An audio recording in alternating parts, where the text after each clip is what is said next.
one of the keys is remember where you came from, keep that shit in the front of your mind, and when shit goes bad and it goes sideways, a lot of shit does, you're getting booed out of the fucking building, or you're coming through this injury, or people are writing you off, oh, you guys ain't gonna fucking make it, you know, any of that shit. You gotta keep it in here. And it really has to, it should drive you.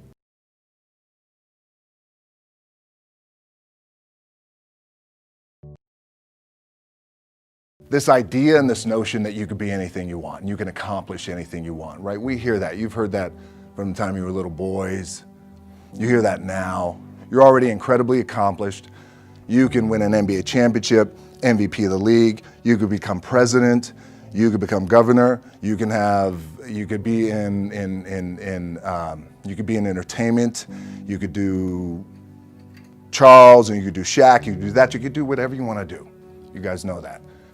The thing that has worked for me is to remember the hard times. So, and I'm sure you guys all have your processes, and again, I'm gonna tell you what's worked for me.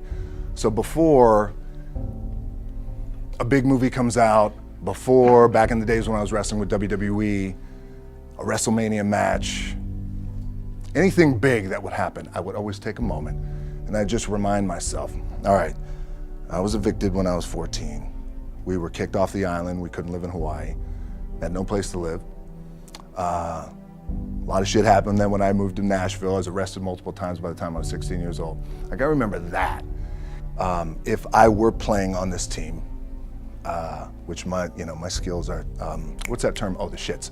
So I never play. But before I lace up, before I get on the court, before I play in these big games, before I go to the Staples Center, where history is there, those are historic walls there at the Staples Center. I would remember that, and it allows me then to be present in the moment and understand, holy shit, the stuff I have around me right now, this is the shit that I dreamed of when I was a kid. I am here. I played for University of Miami, played for great teams. Warren Sapp, Ray Lewis, they were my teammates. They were balling. Warren Sapp was playing tight end that time. I was starting defensive tackle. Yeah. They moved him over to D-line. And he looked at me, he's like, yo, dude, I'm gonna take your spot. I said, you ain't taking my fucking spot. He said, I'm gonna take your spot. I said, no, you ain't. We battled, and he took my spot. Now, you can imagine how that fucked with me, because there goes my opportunity. He went in, switched to defensive tackle, lit the world on fire. Well, what that did, it crushed me, it crushed my dreams. I had a piss poor senior year, zero production, no NFL, no combine invite, nothing. Finally went to the CFL, Calgary Stampeders, making $250 a week Canadian. Now I had to send that shit home to my wife at that time. Had no money. So I remember that. When I got cut from Canada, I had $7 in my pocket.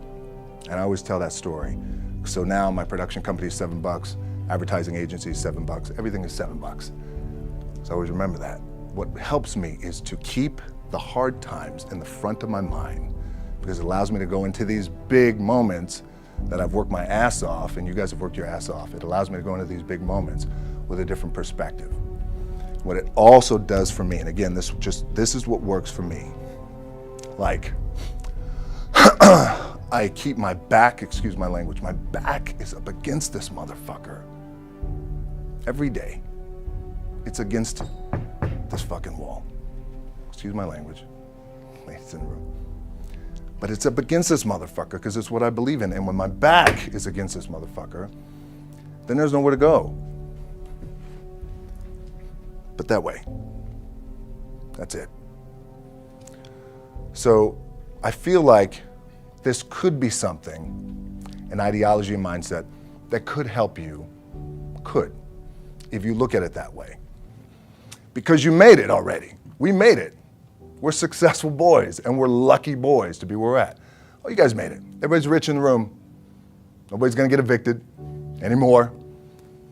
Anything you got, there's no more money problems, right? You got a lot of hands out now. Hey, can I get a little bit? Can I get a little bit? Right, that happens. But when you make it, for me, I need this. I need this. So every day, my back is up against this motherfucker, and this is how I operate. Now, doesn't mean you don't smile, Doesn't mean you don't laugh and joke, right? You're happy, I'm a happy guy. But when it comes to business and when it comes to executing, it's up against this. And I gotta go that way. And I don't give a fuck who is in front of me. They're not gonna stop me. I feel like for me, it feels seamless because you prepared for so long, but it's just like you guys prepping for a game. That's the fun part. That's where it's like, fuck, it's fun, man. People are paying their hard-earned dollars to come see you. They're cheering, they're going bananas, they're booing the shit out of you or on the road. That's fun. That's what you live for. I mean, that's the juice right there. The prep is where the character's made. And I just don't mean the character I play, I mean the character in here. So for me, the prep is getting with the director, getting with the producers, getting with the writers, so in essence, it's like getting with all your coaches and your different position coaches and all the meetings that you have to have, right? So that's the work you put in. The key for me was, where does it start? What's the anchor? What's the anchor?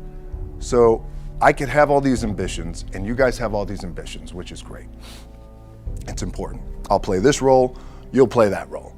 I'll execute this thing and it'll come out this summer. You guys will execute this thing during the summer, right? When it's time to really put in a lot more work. But the key with me is just always finding what the anchor is. And the fucking anchor is getting up at 4 o'clock in the morning every day before anybody else and grounding my thought process is in the no one will outwork me. No one. I love and I respect you guys. You motherfuckers won't outwork me. All starts with this. 2 hands, putting in the work. The anchor for me has always been the work in terms of the weight room training. So when I first started wrestling, I was 6 years old, rolling on the mats with my dad. My old man, a lot of you guys will know this. Yeah, Rocky Johnson. My old man was Rocky Johnson. He was the first black WWF at that time. First black WWE tag team champions with Tony Atlas back in 1983. My uncles were wild Samoans. I come from a long line of pro wrestlers. But before the wrestling part happened, I was just in the gym putting in the work. At 6 years old, rolling around on the mats. And finally when I could touch weights at 13, that's what I was doing. But the weight part for me and the gym part has always been, has to be the anchor. Look, at the end of the day, like again, it's the kind of stuff that I talked about at top is I have to hold on to my dad in his pickup truck came down 4 o'clock in the morning, picked me up in Miami from Tampa. We lived in a little shitty apartment in Tampa. He drove down in his little pickup truck to Miami to get me when I was cut from the CFL. I was driving up I-75. I don't know if you guys are from Florida, any of you guys, if you know, I-75 is like, especially down in Florida, Alligator Alley. I'll never forget it. It's 4 o'clock in the morning. And I thought, well, fuck. I leave home like you guys left home. I'm ready to tackle the world, to get after it, achieve my dreams and goals. Fucking crushed by 22, 23 years old. Now I gotta move back in with my mom and dad.